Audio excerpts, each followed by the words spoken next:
Imagine this. Your brain is like the world's busiest city, and your nerves are the highways, connecting everything, sending info at lightning speeds.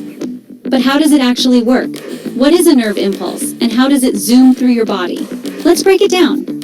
First, think of a nerve cell or neuron as a long, twisty wire.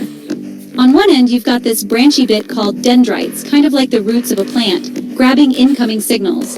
On the far end, there's the axon terminal ready to pass the message on. The axon is the main road, sometimes really long, like all the way down your leg. Now, a nerve impulse is basically an electrical signal. Not electricity like a lamp, but like a super tiny battery charge, flipping on and off. So how does this electrical signal get started? Imagine you accidentally touch something hot. Boom! Sensors in your skin send a signal, danger, to your neurons. This starts a chain reaction, kind of like a row of dominoes. Here's the science. Your neuron is surrounded by a membrane with tiny gates called ion channels.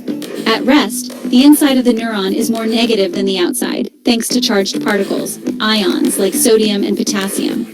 When a signal comes in, those gates open, sodium rushes in, and zap! The inside goes from negative to positive. That's called depolarization. But it doesn't stop there. This change triggers the next patch of membrane to do the same, and the next, all the way down the axon.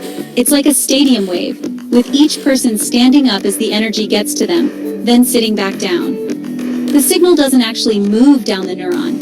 Instead, it's this ripple effect that travels super fast. Now, along the axon, there are these little gaps called nodes of Ranvier. In my mind, they're like rest stops on a highway.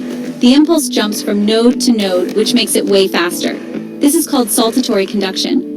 With some neurons, the signal can travel at over 100 meters per second. That's faster than a cheetah sprinting at full speed. Once the signal reaches the end, it needs to talk to the next nerve cell, or maybe a muscle. That's where chemicals called neurotransmitters come in. The electrical signal switches to a chemical one, hops the tiny gap called a synapse, and the process starts over. So next time you jerk your hand away from a hot stove or kick a soccer ball, remember,